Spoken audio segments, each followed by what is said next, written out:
خاندان کا کچھ پتہ نہیں، دادے کا نام بھی نہیں ہے، رنگ سے کالے ہیں، پیسہ کچھ بھی نہیں، غلام ہے، بازار میں فروغ ہو رہا ہے، اللہ کے رسول کا کلمہ پڑھا، لا الہ الا اللہ محمد رسول اللہ، کلمے سے اپنے آپ کو مزین کر لیا۔ کتنے نام ہے بلال کے؟ پوری دنیا کے مسلمانوں میں بلال کا نام دیکھو تو کتنے ہوں گے؟ بلال مسجد، بلال پارک، بلال ٹاؤن، بلال کالونی، یہ کتنے نام ہیں؟ ہزاروں نہیں، لاکھوں کے تعداد میں، اور قیامت تک کے نام زندہ ہے۔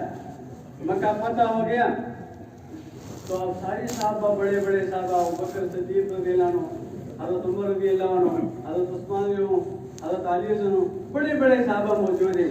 آپ نے فرمایا بلال کعبے کے چھت پہ جا کے آزان دے دو، عزت ہے۔ آپ نے اسی کو مؤذن بنا، اپنے خاندان کے کسی آدمی کو مؤذن نہیں بنایا، مؤذن بلال کو بنایا۔ سفر میں بھی، حضر میں بھی، مقام پہ بھی آزان، سفر میں جائے پھر بھی آزان۔ آپ صلی اللہ علیہ وسلم رات کو جنت کی سیر کر رہے ہیں تو صبح بلال آپ کیا عمل کرتے ہیں کہ میں جنت میں آپ کے پاؤں کی آہٹ سنتا تھا، خاندان کوئی نہیں ہے، اللہ کے رسول وضو ٹوٹ جائے تو میں وضو بنا لیتا ہوں، 2 رکعت نماز پڑھتا ہوں، یہ میرا عمل ہے۔ اس ایک عمل پہ بلال کے پاؤں کی آہٹ آپ صلی اللہ علیہ وسلم جنت میں سنتے۔ قیامت کا دن ہوگا اور حضور صلی اللہ علیہ وسلم الٹی پر سوار ہوں گے، مہر کس کے ہاتھ میں ہوگا؟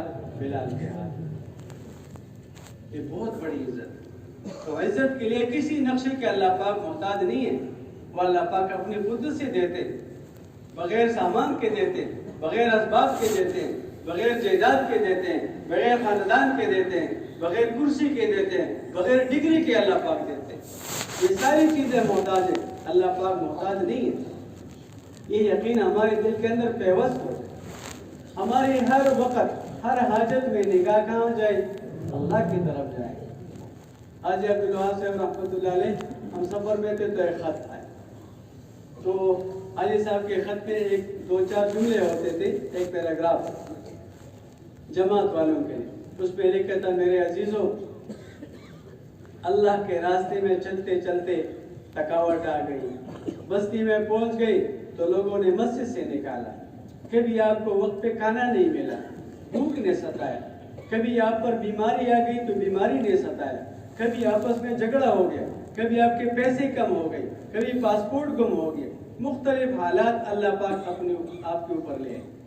اللہ پاک اپنے بندے پر حالات اس لیے لاتا ہے کہ میرے بندے کی نظر میرے چوکٹ پہ رہے، ادھر ادھر نہ جائے۔ ہمارے اوپر حالات آ جائے تو کہاں جاتے ہیں؟ ٹھیک ہے امیر صاحب، میں نے 2-4 رکعت پڑھ لیے، لیکن اب یہ ہے کہ بس ادھر ادھر۔ اصحاب کرام پر حالات آ جاتے تھے تو جب تک وہ حال اللہ دور نہیں کرتے تھے وہ عمل میں لگے رہتے تھے، اللہ سے مانگتے تھے۔ اب بارش نہیں ہو رہی، فصل سارا خشک ہو گیا، درخت خشک ہو گئے، تو کس سبب میں لگ گئے؟ یہ نہیں کہ ابھی ڈرل لگا لو، ٹیوب ویل بنا لو، ٹیوب ویل کے لیے نہیں لگے، نماز میں لگ گئے، 1 دفعہ نماز، 2 دفعہ نماز، 3 دفعہ نماز، 4 دفعہ نماز، تو بارش شروع ہوگی۔ توجہ کس کی طرف ہے؟ اللہ کی طرف ہے۔ پانی کہاں سے آئے گا؟ اللہ ہی لائے گا۔ تو اسی میں لگے رہے۔ حضور پاک صلی اللہ علیہ وسلم کی ایک دعا ہے، اللہم انی اسألک ایمانا یباشر قلبی، یہ ہمارے لیے سبق سیکھ جائے۔ اے اللہ، میں تجھ سے وہ ایمان مانگتا ہوں جو میرے دل کے رگ و ریشے میں پیوست ہو جائے، دل کا ہر کونا اللہ سے ہوتا ہے، اللہ کے غیر سے نہیں ہوتا، اس یقین سے بھر جائے۔ ہمارے یہاں پشاور کے ایک مقیم تھے رائیوڈ میں، انجینئر نعمت اللہ صاحب، وہ رائیوڈ میں وفات پا گئے، مغرب کو اس کا جنازہ ہو گیا اور عشاء میں غالباً اس کے بیٹے رائیوڈ پہنچ گئے، تو ہمارے حاجی احمد گل صاحب رحمۃ اللہ علیہ اس نوجوان کو لے کر حاجی صاحب کے کمرے میں تشریف لے گئے، تو حاجی صاحب سے عرض کیا، حاجی صاحب یہ نعمت اللہ صاحب کا بیٹا ہے، تو حاجی صاحب نے فرمایا کہ بیٹے آپ کے دل میں ایک کونا تھا جس میں تمہارے باپ کی محبت پڑی تھی، وہ کونا خالی ہو گیا، تو کسی اور چیز کی محبت کے آنے سے پہلے اس کے کونے کو اللہ کی محبت سے بھر دو۔ کیسے عجیب بات ہے۔ ہمارے دل میں کتنی چیزوں کی محبت ہے، ایک اللہ کی محبت کا اندازہ کہاں سے ہوتا ہے؟ نماز میں، اللہ اکبر میں دکان میں بیٹھا ہوں، اللہ اکبر 6 مرتبہ میں نے کان نے سنا اللہ بڑے ہیں، میرے ہاتھ کانپنے لگے، ترازو گر گئی، پین گر گیا، شٹر بند ہو گیا، میں مسجد کی طرف چلنے لگا، میرا اللہ مجھے بلا رہا، حی علی الصلاۃ، میرے بندے میرے پاس آ جاؤ، کامیابی یہاں پر ہے، نماز پڑھ کے کامیابی لے لو، میرے گھر میں آ جاؤ، بازار میں، دکان میں، دفتر میں، کارخانے میں، یہاں پر اپنے آپ کو نہ تکاؤ، یہاں سے نہیں ملے گا میرے گھر سے ملے گا۔ تو اللہ مجھے بلا رہا ہے اور میں اپنی جگہ پر ہوں۔ تو نماز سے اندازہ ہو، نماز میں کھڑے ہو گئی تو کیا خیال ہے، فاتحہ مجھے مزہ دے رہا ہے، میں اپنے اللہ کے ساتھ باتیں کر رہا ہوں، الحمدللہ رب العالمین۔ تو کیا میں اللہ پاک کے جواب کا منتظر ہوں کہ اللہ پاک مجھے جواب دے، حمیدنی عبدی، میں انتظار میں ہوں اور میں نے وہ جواب سن لیا، یا میں ایک سانس میں الحمد شروع کیا والدین پر پہنچ گیا؟ اللہ کے ساتھ میری محبت کتنی، بے رکوع میں چلا گیا تو رکوع میں جھکنا مجھے مزہ دیتا ہے کہ میں اللہ کے سامنے جھکا ہوں، بس جھکا ہوں، سبحان رب العظیم مزہ دے رہا ہے، میں اپنا اللہ کی صفت کو بیان کر رہا ہوں، مجھے مزہ ہو رہا ہے۔ میں سجدے میں پڑا ہوں تو کہاں پڑا ہوں، میں اللہ پاک کے قدموں میں میرا سر پڑا ہے اور میں سراپا معصیت میں مبتلا ہوں، سارے گناہ ہیں۔ تو کیا خیال ہے کہ میں اتنی دیر پڑا رہا ہوں کہ مجھے یقین ہو جائے کہ سر سے لے کر پیر تک جو میرا ہر عضو گناہوں میں ڈوبا ہوا تھا وہ سارے گناہ میرے دھل گئے، میں صاف ہو گیا کہ سر اٹھا لوں، میں تو اسی لیے قدموں میں پڑا ہوں، تحیات میں بیٹھا ہوں، مزہ مل رہا ہے مجھے، میں دعا کر رہا ہوں تو مجھے دعا مزہ دے رہا ہے کہ میں لگا رہا ہوں، کس کے ساتھ؟ اللہ کے ساتھ باتیں کرتا ہوں۔ میں ذکر میں بیٹھا ہوں تو ذکر سے مجھے حلاوت مل رہی ہے، میں تلاوت کے لیے بیٹھ گیا، اللہ کا کلام پڑھتا ہوں، کس کو سنا رہا ہوں؟ تو اللہ کے ذاتی علی کا یقین دل میں پختہ ہو جائے، ساری مخلوق کی محبت میرے دل سے نکل جائے، یہ کلمے کی محنت ہے، لا الہ الا اللہ محمد رسول اللہ، ایک الگ محنت ہے۔ حضور پاک صلی اللہ علیہ وسلم کی محبت کتنی دل میں ہے، اس کی ایک ایک سنت کے ساتھ میری کتنی محبت ہے۔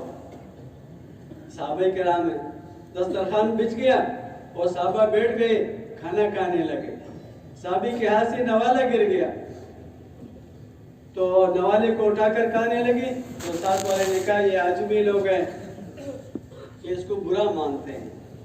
اس صحابی کا یہ جملہ قیامت تک کتابوں میں محفوظ ہے، کیا فرمایا؟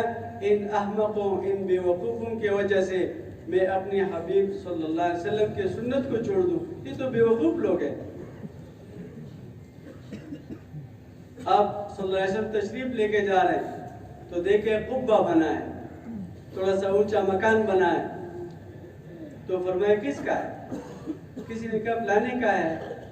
اب آپ واپس تشریف لائے تھے، اپنے یہاں مجلس لگی تھی صحابہ کرام کی، وہ صحابی وہ تشریف لے آئے، انہوں نے سلام کیا، السلام علیکم یا رسول اللہ صلی اللہ علیہ وسلم، آپ نے جواب نہیں دیا، ایک دفعہ، 2 دفعہ، 3 دفعہ، اللہ کے رسول پریشان ہے، ایک سے دوسرے سے تیسرے سے پوچھ رہے ہیں، اللہ کے رسول مجھ سے خفا کیا بات ہے؟ تو جو سفر میں تھے کسی نے بتایا کہ وہ پلانے دن ہم جا رہے تھے، آپ کا قبہ دیکھا، تو شاید اس وجہ سے ہو۔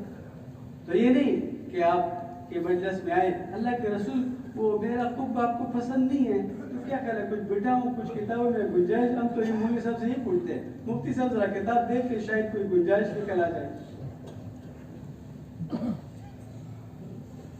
تو اب بغیر بتائے بیلچا کدال لے کر گئے اور زمین کے ساتھ ہموار کر دیا، جس سے میرے حبیب پریشان ہے، خفا ہے، میں برداشت نہیں کر سکتا، ختم کر دیا۔ پھر یہ بھی نہیں کہ واپس آ گئے، اللہ کے رسول وہ جو مکان آپ کو پسند نہیں تو میرے گرا دیا، ورنہ جاؤ آپ دیکھ لیں، یہ بھی نہیں۔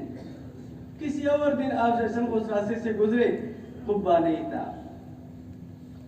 یہ ہے حضور سے محبت۔ آپ نے دیکھا کہ چادر پہنی ہوئے صحابہ نے، اس میں سرخ داغے، تو فرمایا کہ میں دیکھ رہا ہوں یہ سرخ رنگ تمہارے اوپر غالب ہو رہا ہے۔ تو جس کے چادر میں سرخ داغے تھے نا، وہ گھر میں چلا گیا اور تندور میں جلا دیا۔ بھئی وہ چادر کہاں گیا؟ فرمایا اللہ کے رسول، میں نے کتنے مستورات کو دینے میں کوئی قباحت نہیں تھی، اللہ کے رسول جو آپ کو پسند نہیں ہے مجھے بھی پسند نہیں۔ حضور کی پسند میری پسند بن جائے، محمد رسول اللہ کا یہ مقصد۔ اور کسی صحابی نے کہا اللہ کے رسول یہ خریم اسدی کس آدمی ہے؟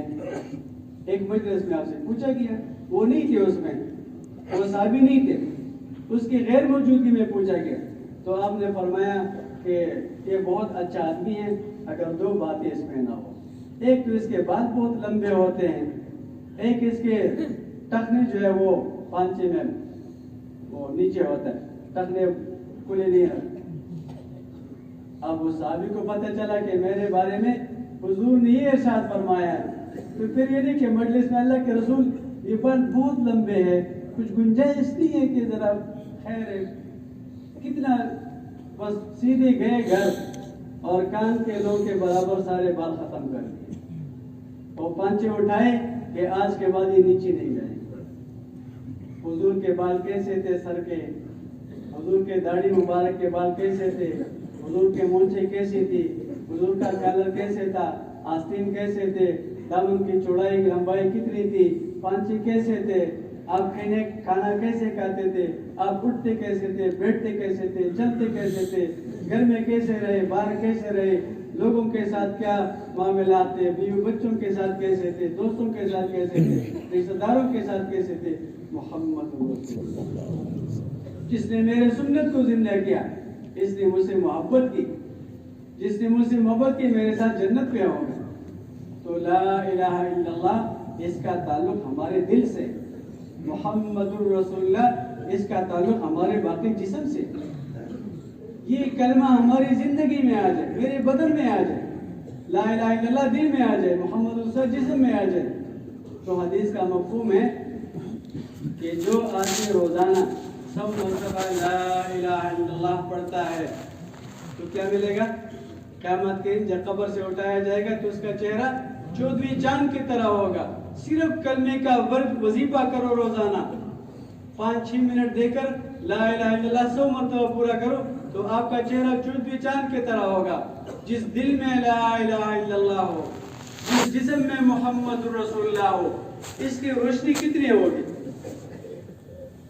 صرف الفاظ کے پڑھنے پر آپ کو روشنی ملتی ہے چاند کے برابر۔ تو پوری کلمہ آپ کی زندگی میں آ گیا تو آپ کا جسم کتنا نورانی ہوگا، یہی نور آگے آگے اور آپ پیچھے پیچھے سیدھے جنت میں داخل ہو۔ ایک محنت کلمے کی کرنی ہے، اسی کے متعلق قبر میں پوچھا جائے من رب کا، تو ہم آخرت کی طرف جا رہے ہیں، ہم مرنے کے قریب ہیں۔ کتنا وقت باقی ہے؟ ظاہر میں عشاء کے بعد آدمی سو جاتا ہے، تو کون سی دعا ہے؟ اللہم بسمک اموت، یا اللہ میں مر جاتا ہوں۔ تو ہماری موت میں کتنا وقت باقی ہے؟ حقیقی موت کا تو کچھ پتہ نہیں، وہ تو سیکنڈ کے بعد بھی آ سکتا ہے، لیکن جو عارضی موت ہے اس میں بھی 1-2-4 گھنٹے باقی ہے۔ تو میں نے اپنے قبر کے لیے کیا تیاری کی ہے؟ میرے دل کا یقین کہاں اٹکا ہوا ہے؟ میرے جسم میں سنت کے کتنے، حضور کی محبت کتنی دل میں؟ ایک محنت ہے کلمے والی محنت، اور ایک ہے کہ ہم انسان ہیں، ہمارے ساتھ حاجتیں لگی ہوئی ہیں، تو ہر حاجت میں ہم کسی ایک عمل میں لگیں گے جو عمل ہمیں حضور نے بتایا ہے صلی اللہ علیہ وسلم۔ سب سے بڑا عمل حضور کا وہ ہے نماز۔